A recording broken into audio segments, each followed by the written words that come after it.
It's time for the second installment of my new series on One Piece, being Saga reviews. I'm doing these reviews while reading the manga. Currently I'm on chapter 654, a little bit past Fishman Island, so I'm a little bit past Alabasta. I mean, just a little bit, okay? Anyway, this saga was absolutely amazing, definitely better than the first one, and I'm glad I get to share my opinions live so I could look back at my horrendous takes in a year. This video will be constructed the same exact way that the first one was. I will place each arc on a tier list and rate them out of 10. Alabasta is a saga that consists of 5 arcs spanning 117 chapters and 74 episodes in the anime. Now enough with me rambling, let's get into the ratings.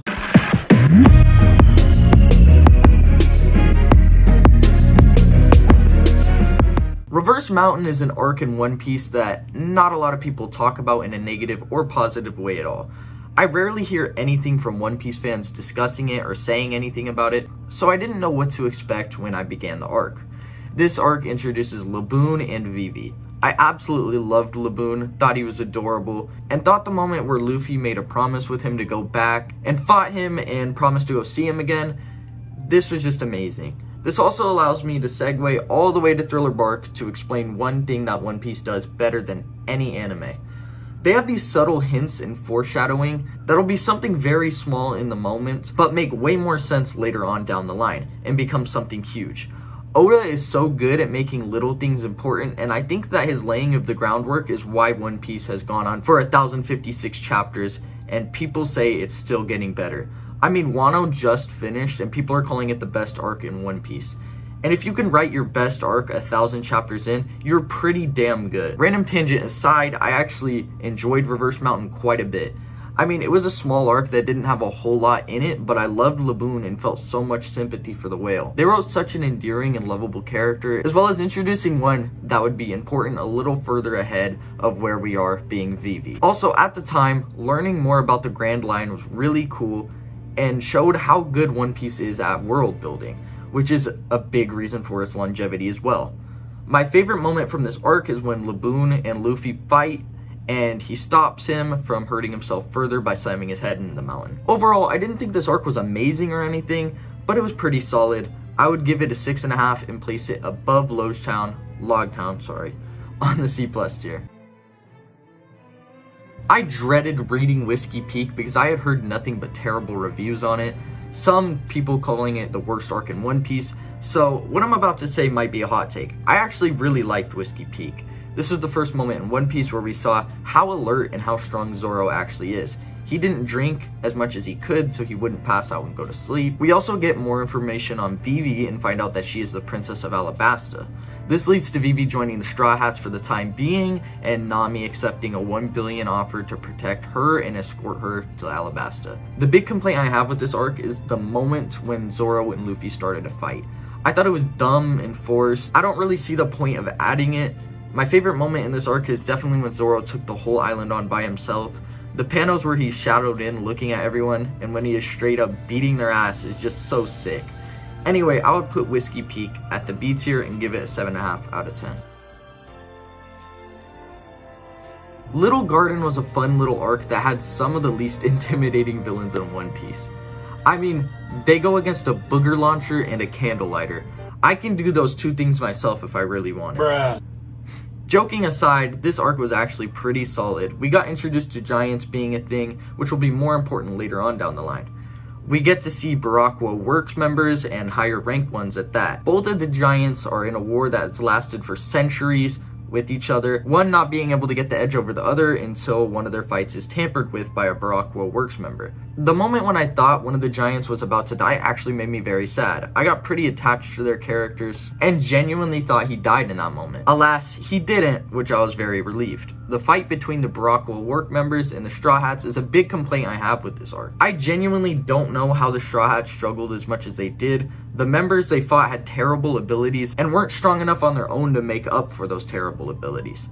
I think Zoro's moment when he tries cutting off his leg to get rid of the wax was awesome, but it really feels like Zoro doesn't want any of his limbs and always wants to amputate himself for some reason. He didn't fear death at all, even striking a pose so that he would look cool in death.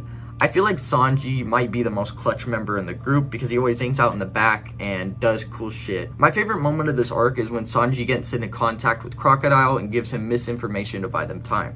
It was really cool and just made me like Sanji even more. Overall, I'd give this a 6.5 out of 10, place it on C+ tier above Orangetown. Drum Island is an arc that is sort of hard to grade. It has one of the best speeches in One Piece, one of the best backstories, the hill climbing scenes with Luffy and Sanji were awesome, and it's one of the most emotional arcs in the series. However, with all these positives aside, here are my flaws. I feel like the main villain of this arc, Wapol, was okay, but he was kind of boring and more of a goofy person than anything else. I understand that the revenge Chopper got was imperative for his character, but I feel like it would have been more earned if the villain was someone who wasn't as obnoxious and laughable. It took away from the serious tone of the arc in my opinion. Another issue I had was that aside from the big moments I listed, being Dr. Hiralick's speech, Luffy and Sanji scaling the mountain with Nami, and Chopper's backstory, I thought the arc was actually quite boring. Not to say that these moments were bad or anything, but it was forgettable and just not the most entertaining thing I've ever read. But to delve into that speech more, the speech about how someone doesn't really die when they're killed, stabbed, poisoned, or anything else, a person dies when they are forgotten. That speech really made me feel and hit me really hard. I love that moment, and the truth in that line is so realistic that it had an impact on me that not a lot of series could achieve. This was easily the best moment of the arc and a large reason for why this arc is better than average. Overall, I would give the arc a 7 out of 10 and a C+ on the tier list. If it didn't drag on and have as many slow points as it had, it would be a lot higher. I'm going to say it straight up. This arc earns the first S on the tier list. A lot of people don't agree with that for whatever reason, and I do think it's the weakest S tier arc in One Piece. I'm currently at Punk Hazard, but I still think this arc was absolutely incredible. This arc is the first of many One Piece arcs that had an entire saga build up before its plan came to fruition. I include arcs like Marineford and Skypiea in this description as well. Oda is insanely good at foreshadowing insane moments later on down the line and building up hype for characters, arcs, and moments very well. I love this style and it makes it really easy for someone like me to read chapters and binge because it feels like I always have something to look forward to. I typically read 30 to 40 chapters a day on One Piece, and it's sort of hard to read sometimes, but all this intrigue and mystery is really what makes it worth it.